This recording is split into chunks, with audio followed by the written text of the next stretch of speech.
There's something here about reuniting, union. Maybe someone wants to reunite with you. Definitely this person ay missing you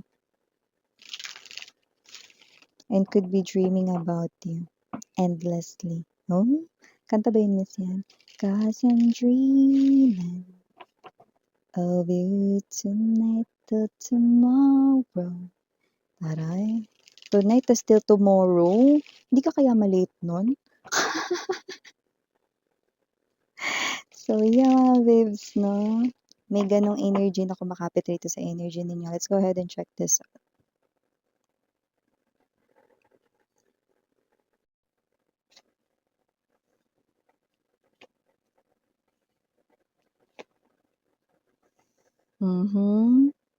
Nagtatago sa katauhan ng King of Cups or King of Hearts ang taong ito, no? Mahina ang loob.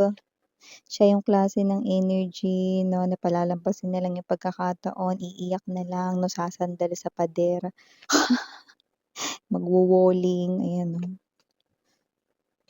King of Swords, kaya King of Swords ang center of the reading niya. This person rules yung kanyang life mostly sa kanya ritong parang my way, parang gano'n 'no. Pinapairal ko yung mundo ko in my own way, which is alam naman natin na dapat gano'n naman talaga 'di ba, okey sa sarili mong mundo. Pero kasi dito nakita ko na sa relationship gusto niya my way din, 'yan oh. Eh, doon dapat kasi that balanse 'di ba? Oh, strength card energy, loko. Bottom of the deck we have the 9 of cups, okey. Four of Swords energy, the Magician, ayun sa mga inaantok sa boses, wala tayong magagawa mga B. Pitos pa lang ako nakatakda na maging ganito yung boses ko. Yung iba na inaantok at hindi kayang labanan ng antok habang nakikinig sa'kin, matulog ka muna mahal, Kapagka parang dilat-dilat ka na, yung tipong nagkakape kayo, sabayan mo na lang ng pakikinig sa'kin para talagang dilat na dilat ka. So yun nga 'no, so nakikita natin dito with this Two of Coins energy, Ace of Swords right in here 'no, alam mo I'm getting 2 words. Buntong hininga at titig, ayan 'no. Tamang bunting, tamang buntong hininga na lang siya rito 'no at titig rito 'no, sa social media. Yung reaction niya hindi niya magawang makapagkomento sa'yo rito pero paminsan-minsan maaaring napipindot ang like, heart, or love 'no na reaction sa social media 'no. Okey, whether siya ay friend mo pa rin sa social media or gumawa ng dummy account. But this person here ay watching you 'no, closely watching you. Hindi ko napi-pick up yung nagsa-spy siya sa inyo rito in person like, pinupuntahan kayo sa house niyo, hindi 'no. Siya yung energy na social media, hindi dahil wala siyang pamasahe kundi mas mabilis, 'di ba, sa social media. So, this person could be using dummy account, okay? Baka hindi mo alam na pahalo na siya diyan sa mga followers mo, isa sa mga nagla-like, nagla-love diyaan, 'no? Okay, hindi magawa rito na makapag-comment 'no, pero kung dummy account, keri lang naman. Pero kasi mataas ang emosyon niya rito, so kung magko-comment siya rito baka matunugan mong siya 'yun. With the King of Hearts energy, may energy siya ng pagiging duwag ngayon 'no, may energy rin siya ng pagiging emosyonal. So, ang energy nitong tao na 'to 'no, ay naghihintay 'no, sa mundo ng kawalan, kakaloka 'no. With the Lovers energy, I do see 'no, na dati tatlo kayo 'no, sa energy, siya, ikaw, at kung sino yung epal na pumagitna sa inyong connection. So, high chance na in-involve kayo nito sa third party situation. Pero nakita ko dito that with the King of Swords energy, kinat niya na 'yun, 'yan, sa buhay niya or sa, puso niya, 'no. So, I do see that whoever this energy is, 'no, this energy ay, may energy ng ang gusto niya ngayon ikat sa sarili niya ay yung pagiging duwag, pagiging torpe, 'no, yung pagiging mahina sa pag-amin ng tunay na saloobin, mga ganyan, okey. Kasi ang hirap B, 'di ba, ang hirap B. na kalabanin mo 'no, na mahirap ma-knock out yung sarili mong emotions kapagka ito ay too high, 'di ba? Kaya nga minsan 'pag hindi mo na kaya yung sitwasyon, 'di ba, parang naiiyak ka na lang kasi ano ba 'yan, natatalo na ako ng emosyon ko, wala na akong choice kundi umiyak na lang 'no, sagidly. So, gano'n yung nararamdaman niya, okey? So, bago natin ituloy ang reading na ito, mahal batiin muna natin ang lahat. Hi and hello there everyone, my name is Yang. Welcome new subscribers, returning Islambears. Thank you sa inyong walang sawang love and support for me. Kung di niyo pa alam, meron pa tayong isa pang channel, Dalmi, which means Goddess of the Moon in Korean, link down below. Okay, pag click nyo, makakating na kayo doon, no? Ganun kabalis. Kabalis. Ang ating modern advanced technology ngayon, grabe, no? 'Di ba? Hindi mo na alam kung AI pa ba yung kausap mo o tao, eh. Pero ang kumare niyo, hindi AI 'to mga babes, itong boses ko 'to, ayan, ito talaga yung boses ko. So yun na nga 'no, wala tayo ditong gender ba, lalaki, LGBT, okey, at timeless tayo, puwede nangyari na sa iba nangyayari na ngayon, sa iba ay mangyayari pa lang. So dito, malinaw na malinaw na tamang react lang siya ngayon 'no, yung parang kung gusto niya rito mag-comment sa picture mo 'no, lalo na kung, ikaw ay tinitingnan niya lang pero hindi ka niya lalo na yung mga iba siguro mga naka-public accounts kayo mga mahal 'no, nakikita niya lang yung picture ninyo pero hindi niya magawang ma-like yan lalo kung ang gamit niya ay ang kanya rito na social media talaga, Facebook niya talaga siguro yun 'no, hindi niya magawang ma-like yan kasi makikita mo 'no, yung pangalan niya mismo, okey, or hindi siya makapag-comment lalo na dahil kilala mo nga kung sino yun 'no. Pero buntong hininga dito, bakit nagbubuntong hininga? The devil energy 'no, bakit nagbubuntong hininga? Una sa lahat buhay kasi siya, eh. Pangalawa, ang taong ito ano, kaya siya nagbubuntong hininga dito kasi ang laki ng pinagbago mo B, yan oh. Hindi na ikaw yung nakikita niya dito 'no, na dati niyang nakakasama 'no, hindi na ikaw yun. Physically may nagbago na sa'yo, mas nag-upgrade ka, yan 'no. Mas nag-level up ka kumbaga, sa'yo ritong physical appearance, sa'yo rito na poise 'no, yung parang feeling niya 'pag tumabi siya sa'yo mga babes 'no, parang di kayo magka-level, gano'n 'no. Parang alam mo 'yun, yung energy niya rito 'no is kung alam niya lang na magiging ganyan ka kaganda or kagwapo or, kung alam niya lang na magiging ganyan yung pagbabago mo whether that's physically because you're also here 'no, parang mas nag-grow up ka 'no, nag-grew up ka rito mahal 'no, nag-level up ka nga 'no, like from version dito 'no 1.0 'no, you've leveled up hindi lang 2.0 version of yourself na but even 0.5 yung mga ganyan 'no, okey. Tumaas ka pa lalo 'no, kumbaga sa height 'no lumpas ka sa 6 footer. So I do see that whoever this energy is, I do see that this person here 'no ay someone dito na wala siyang choice 'no, kundi tingnan na lang dito yung yes, haba talaga ng buhok ng kumare ko.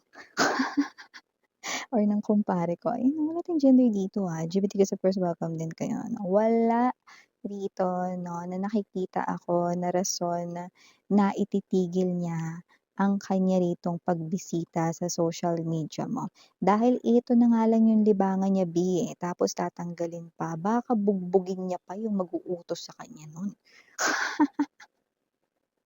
Kaya nakikita ko rito 'no, na ito rin ang kanya ritong lakas, pero ito rin ang kanyang kahinaan. Kasi nga hanggang tingin na lang siya sa'yo dito, hindi ka niya puwedeng hawakan, hindi ka niya puwede ritong yakapin, yapusin 'no, hindi ka niya puwedeng i-kiss lalo na 'yun na baka ma-knock-out mo siya,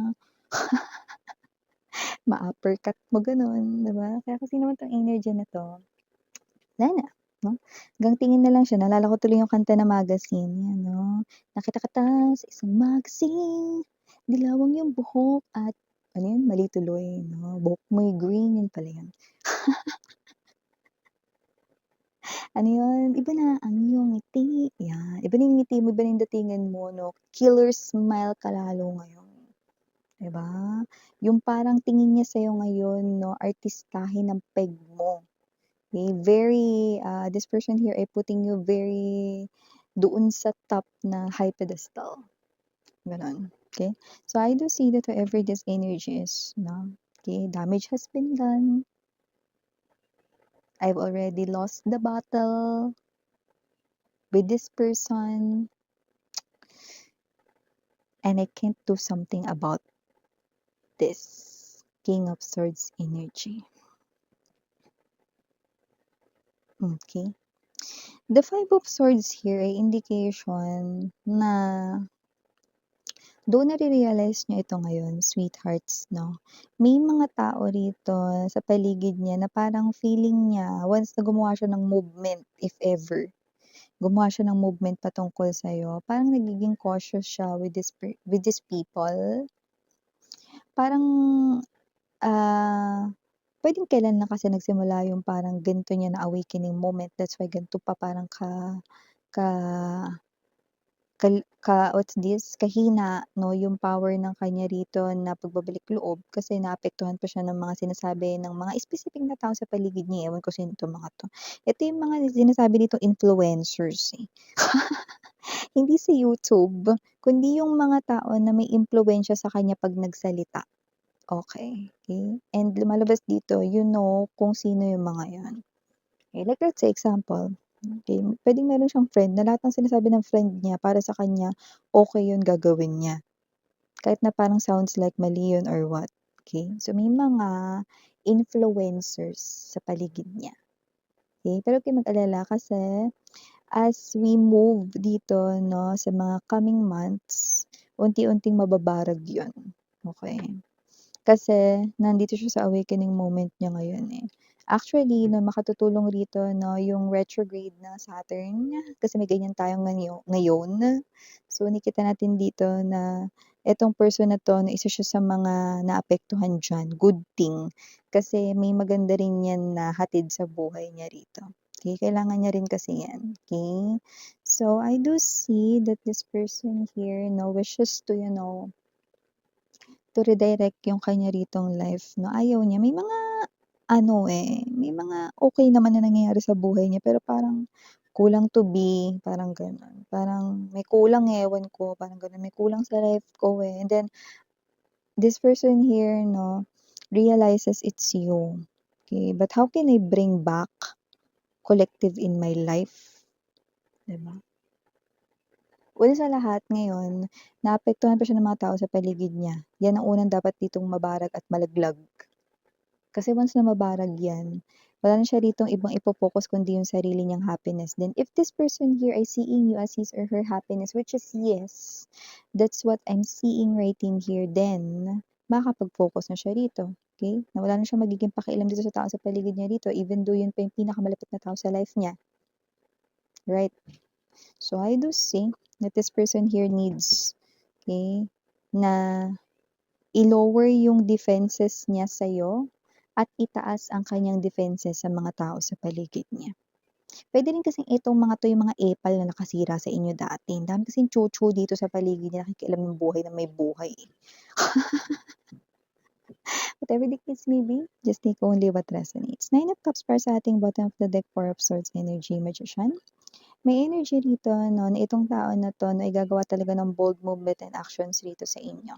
So, high chance na maaaring, magawa niya rito 'no, na makapag-usap talaga kayo, yung as in talagang tapos na kayong mag-usap, okey? Maaaring mangyari yan and I'm picking up here months 'no, it could be, October or early November, yan. Okay. So I do see that this person here 'no, ay someone dito na talagang, dadalhin niya rito yung sarili niya in front of you, okay. So initials, we have here capital letter S, capital letter J, capital letter G, capital letter K, capital letter N, and capital letter O. For small letters, we have A, P, D as in dog, B as in boy, and last but not least, F. So, ito yung mga mensahe para sa'yo, mahalaga ni Miriana, ani for the girls niya na doon for the boys, sarang hayalo and light itra.